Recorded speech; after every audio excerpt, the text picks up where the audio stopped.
Good morning विद्यार्थी मित्रों, उमा विद्या संकुलनी YouTube channel ने अंदर तमारा बधानुं हार्दिक स्वागत है। धोरण 9 विषय हिंदी आपणे पाठ पहोंच्या छीए 19मो महाकवि कालिदास।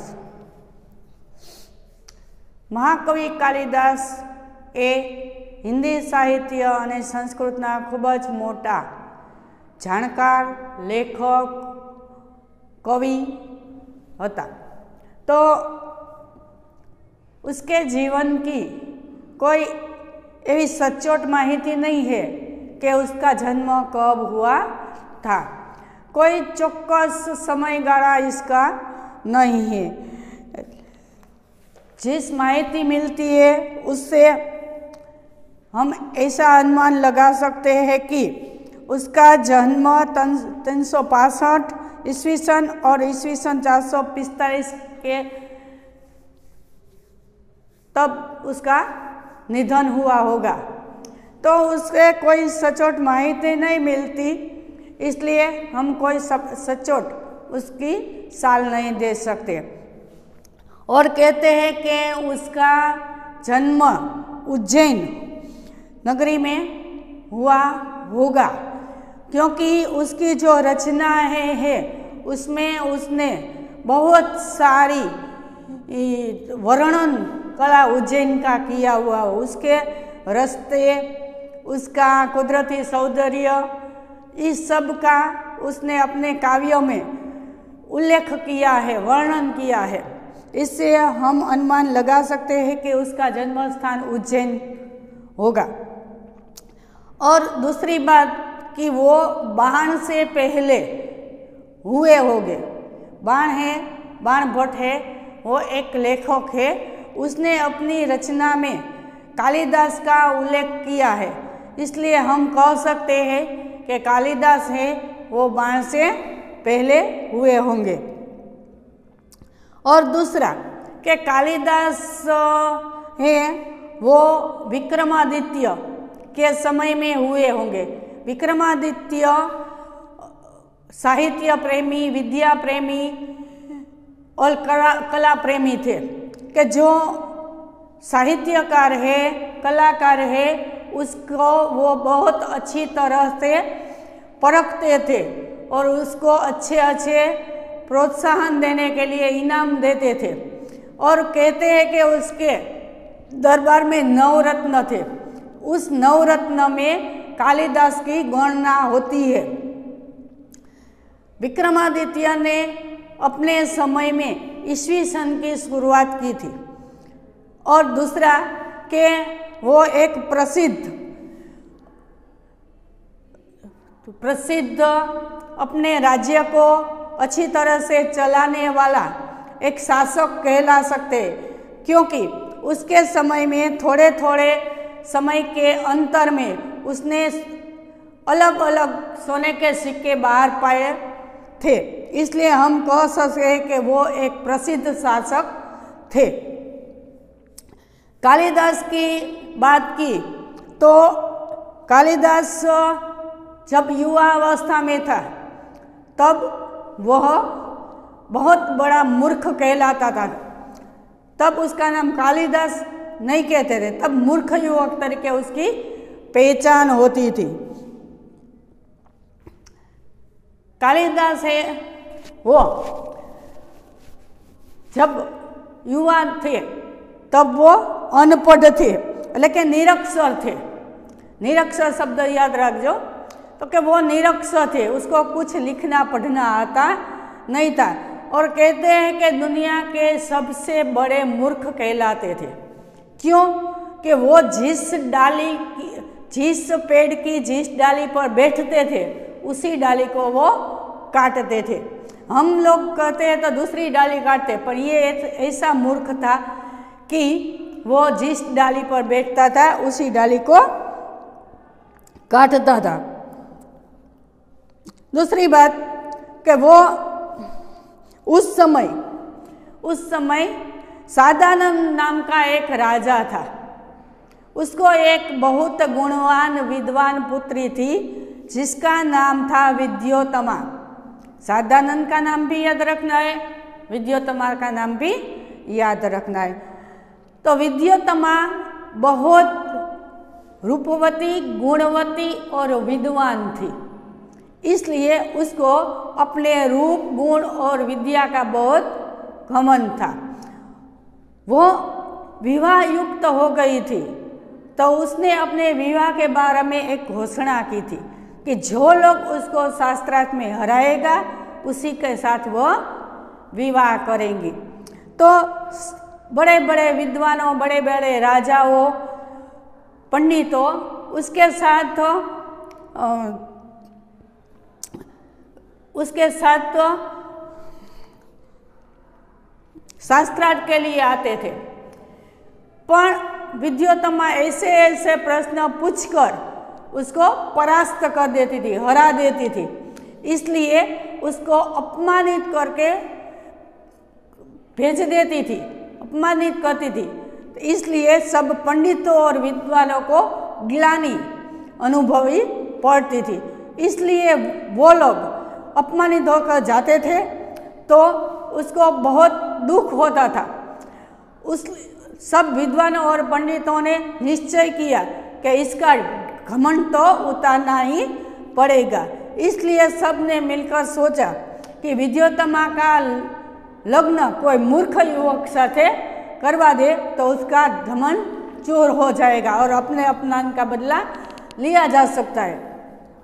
इसलिए उस लोगों ने, पंडितों और विद्वानों ने एक मूर्ख युवक की तलाश शुरू कर दी।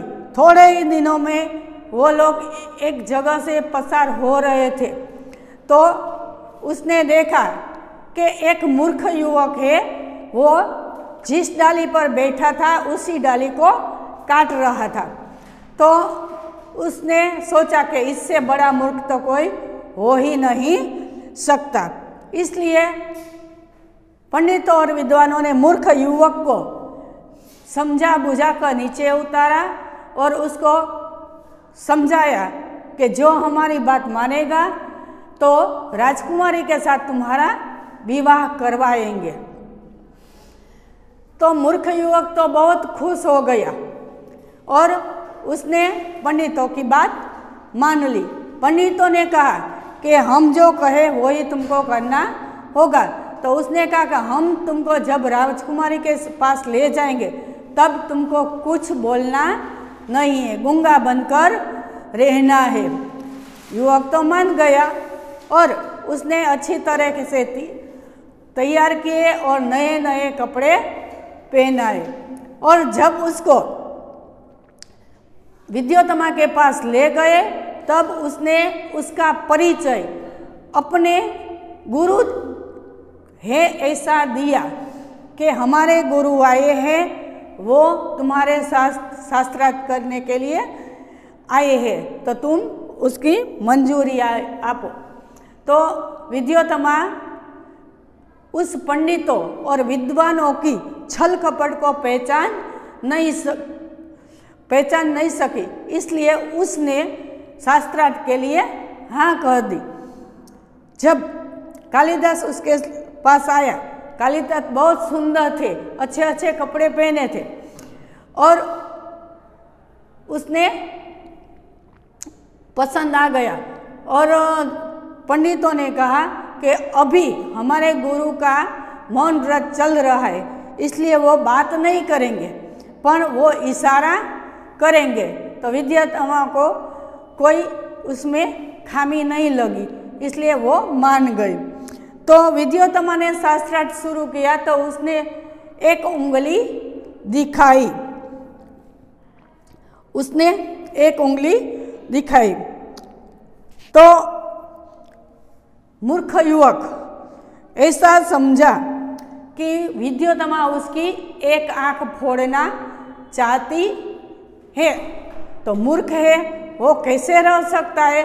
तो उसने तो अपनी 2 उंगली दिखाई। तो 2 उंगली दिखाई तो उसने ऐसा किया कि तुम मेरी एक आंख फोड़ोगी तो मैं तुम्हारी दोनों आंखें फोड़ दूंगा। पर पंडितों ने उसका अच्छी तरह से जवाब दिया। तो उसने कहा कि तुम कहती हो कि सृष्टि एक है, तो हमारे गुरु जी कहते हैं कि सृष्टि और जीव दो है, ऐसे सृष्टि का सृजन होता है। दूसरा प्रश्न में विद्योत्तमा के 5 उंगली दिखाती है, जिसका अर्थ होता है कि 5 जीवों से सृष्टि का सृजन होता है। तो कालिदास ऐसा समझता है, मूर्ख युवक ऐसा समझता है कि वो उसको कह रही कि वो उसको एक लपड़ा એટલે કે फड़ाका मारेगी।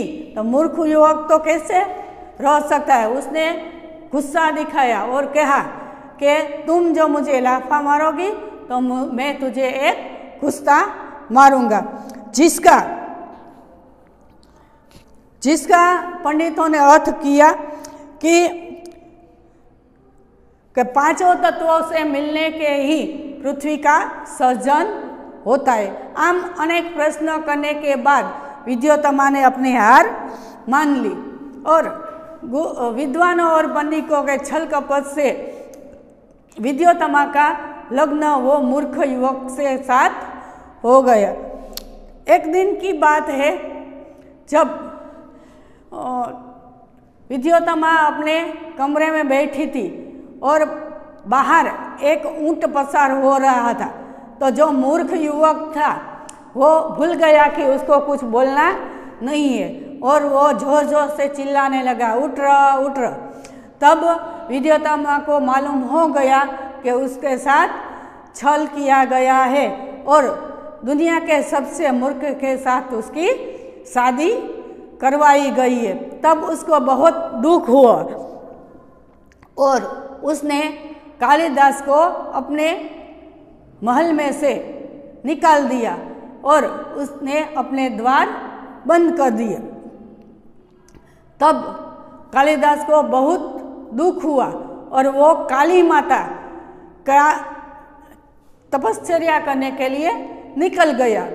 बहुत तपश्चर्या के बाद उसको काली माता प्रसन्न होती है, तब उसका नाम देता है कालिदास।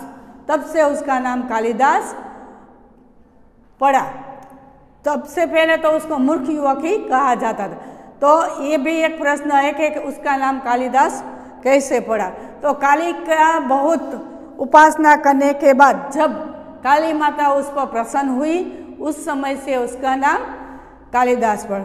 उसके बाद उसने तो बहुत सारे साहित्य, संस्कृत, हिंदी, आम बहुत सारे ज्ञान प्राप्त किए और उसने अपनी 7 प्रमुख रचनाएं लिखी।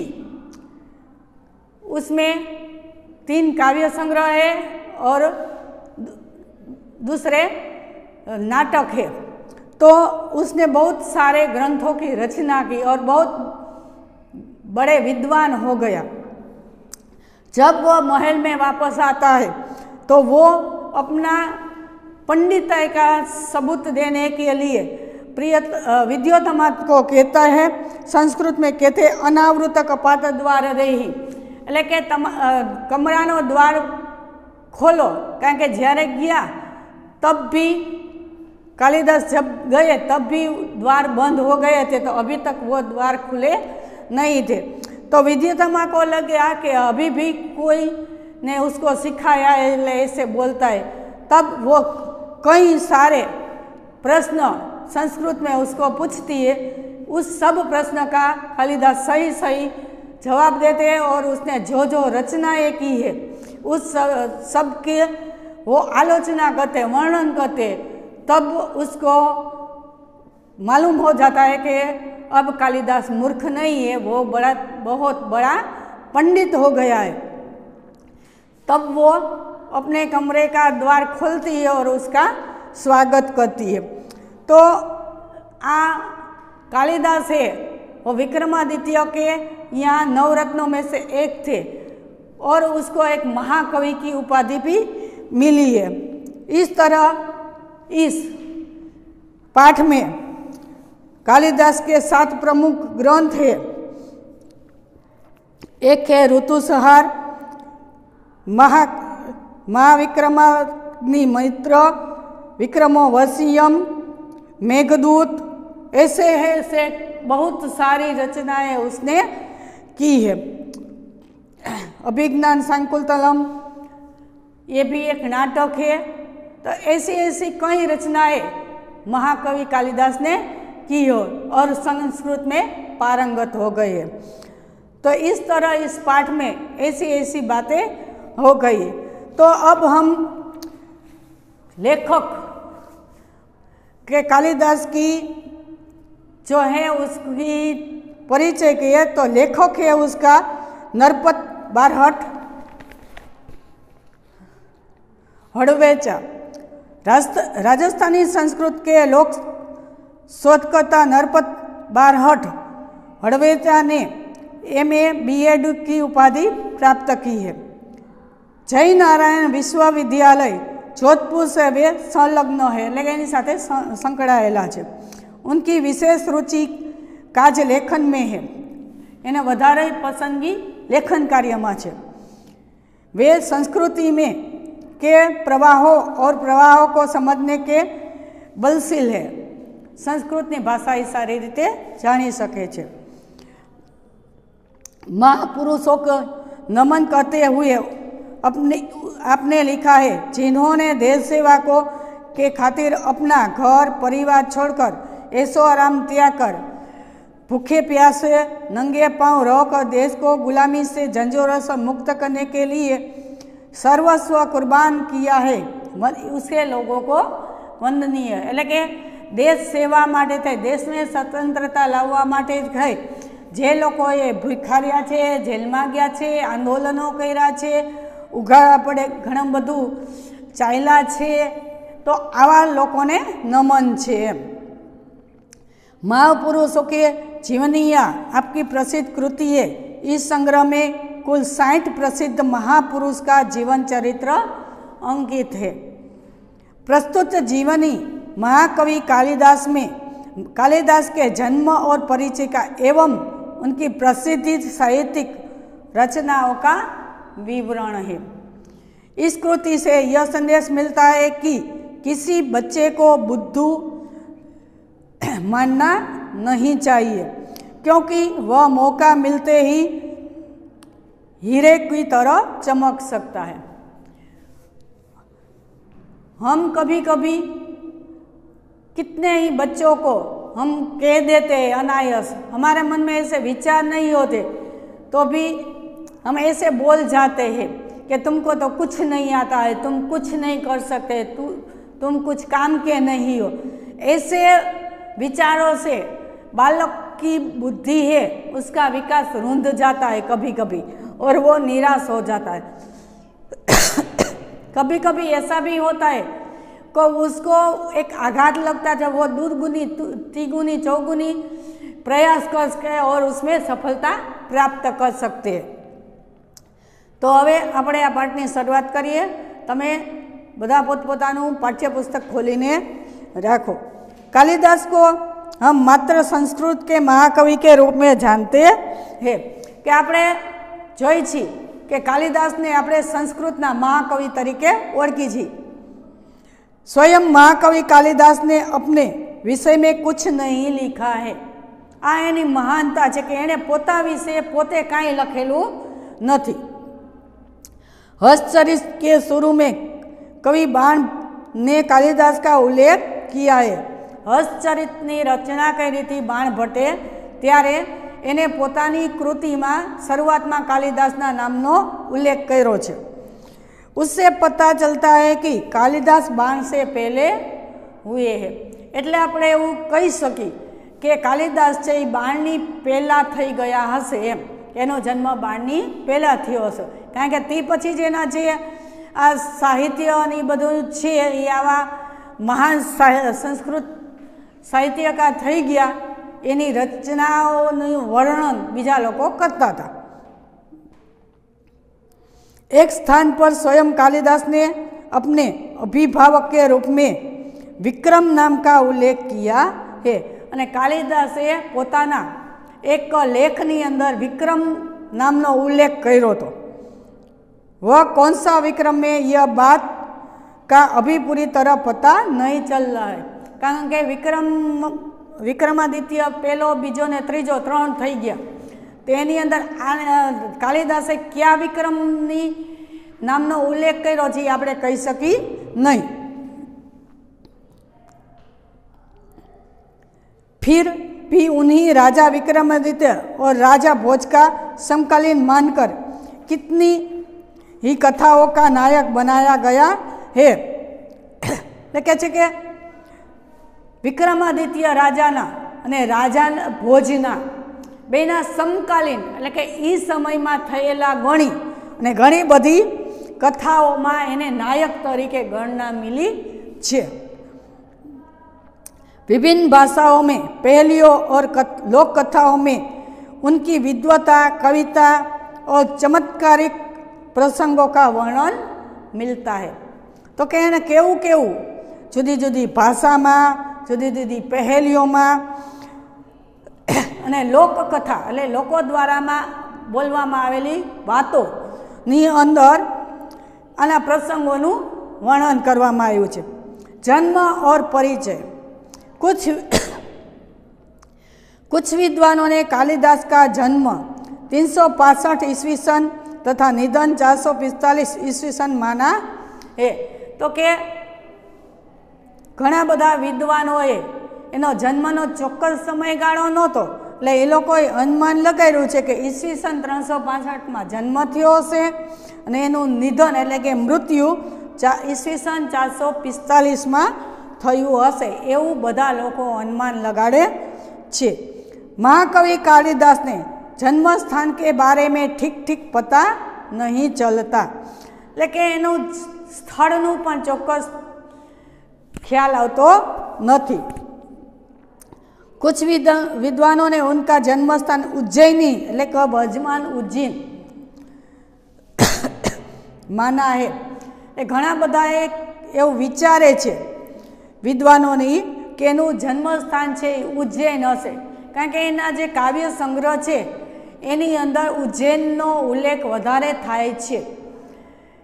एक वखत एने मेघदूत नामनु काव्य लखेलुं छे एनी अंदर पण एणे बादलने એટલે કે વાદળા द्वारा પોતાની પ્રિયતમાને उज्जैन नगरीनी रस्ताओं द्वारा संदेशो पहोंचाडवानुं कीधुं छे। એટલે आवा बधा उल्लेखथी आपणे कही शकी के एने उज्जैन ने बहुत प्रेम हशे એટલે आपणे एम कही शकी के उज्जैन में एनो जन्म थयो हशे जो सही लगता है क्योंकि मेघदूत में स्वयं कवि ने उज्जैनी के विशेष दर्शनीय कहा है। दर्शनीय एटले के जोवालायक मेघदूत काव्य रचना में एने उज्जैन जोवा माटे आपने आग्रह कर्यो छे अने एनुं झीणवट भर्युं वर्णन एने पोताना आ काव्य संग्रह में करेलुं छे अने कुदरती वातावरण एने आबेहूब एनुं वर्णन कर्युं छे। और लंबा रास्ता पड़ने पर भी उधर से जाने के लिए बादल से अनुरोध किया है। खूब रस्तो लांबो छे छतां पण वादळाने ई ज रस्ते थईने जवानुं कीधुं छे। शुं काम के ई एनुं जे कुदरती सौंदर्य छे एनी मजा माणी शके, एनो आनंद लूटी शके एटलुं रमणीय उज्जैननो रस्ताओ छे। उज्जैनी में उन दिनों राजा विक्रमादित्य का राज्य था। ए समये उज्जैन अंदर विक्रमादित्य राजा राज करता था। वहाँ की प्रजा सब प्रकार से सुखी थी। राजा सारा तो प्रजा ने पण शांति होय। तो ये एक राजा छे एना पिता छे प्रजाना। तो ज्यारे पिता सारा होय, पिताना आशीर्वाद प्रजा पर होय तो प्रजा कोई दिवस दुखी थई सके नहीं। साहित्य और कला की उन्नति चरम सीमा पर पहुंची थी। साहित्य प्रेमी हतो एना उपरथी आपणे कही शकाय के विक्रमादित्य साहित्य प्रेमी हतो कारण के जे जरूरियात होय ए बधाने पूरी पाडता था, एनुं वांचन लेखन करता था, एने बिरदावता था। आम आपणे कही शकी के विक्रमादित्य साहित्य प्रेमी हतो। राजा विक्रमादित्य ने अपने नाम से विक्रम संवत चलाया था। विक्रमादित्य पोताना नाम थी एना समय में ज विक्रम संवतनी शुरुआत करी थी। समय समय पर उन्होंने सोने के जो सिक्के चलवाए थे उससे उनके राज्यकाल ठीक ठीक पता चलता है कितने समृद्ध है, क्यों राजा केटलो समृद्ध छे। ई एना जे राज्य में थयेला परिवर्तनों, नवीन वस्तुओं के कई कई प्रजा माटे क्या क्या कार्यों कर्या एना उपरथी आपणे कही सकी कि केटलो समृद्ध राजा छे। એટલે વિક્રમાદિત્ય थोड़ा थोड़ा समयना अंतरे सोनाना सिक्का बहार पाड्या था।